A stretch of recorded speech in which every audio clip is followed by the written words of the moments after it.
bola, bantuan-bantuan banyak numpuk, selimut, pakaian, segala macam dibuka, diantarkan ke sana. Allahu a'lam.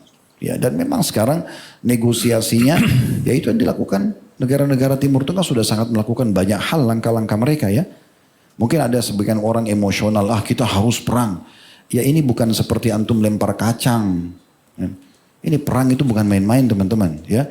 Sekarang yang saya tangkap semua negara Islam ini berpikir kapan dia buka perang sama Israel dia akan kena. Masyarakatnya jadi masalah. Terganggu ibadahnya nih. Makanya masih menggunakan cara-cara yang lain. Gitu kan. Seperti itulah. Kecuali memang pemimpin kita seperti Umar, Abu Bakar yang zaman dulu pokoknya gak mau tahu. Kafir perangi aja. Ya oke. Tapi mana pemimpin begitu sekarang? Gak ada itu bisa dikatakan bisa tidak ada. Allahu a'lam. Ya. Tapi Ustaz, mungkin kita cukupkan sekitar 2 hingga 3 pertanyaan lagi saja Ustaz. Selanjutnya pertanyaan dari jamaah Ustaz dari sosial media, dari username bernama Sajadus Habibi. Pertanyaannya adalah, mohon maaf sebelumnya Ustaz, saya dan suami baru menikah selama 1 tahun. Kami sepakat untuk menunda memiliki anak karena ingin menyiapkan mental dan finansial agar lebih stabil. Namun ada keluarga yang mengatakan bahwa menunda anak berarti menolak rezeki dari Allah.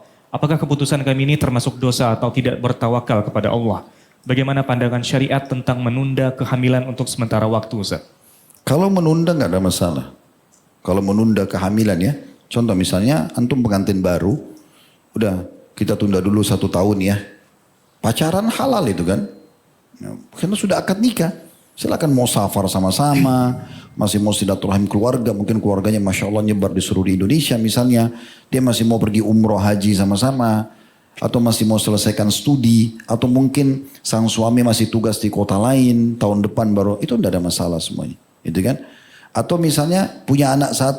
Tolong menunda. Hamilnya nanti dulu. Setelah menyapi anak ini 2 tahun. Baru kemudian punya anak lagi. Itu tidak ada masalah. Yang tidak boleh itu kalau menolak keturunan. Tidak mau punya anak. Tidak boleh. Karena Allah SWT mengatakan. Yadzra'ukum fi. Allah memang menciptakan kalian untuk berkembang biak. Ya. Dan memang tujuan pernikahan salah satunya adalah memiliki keturunan.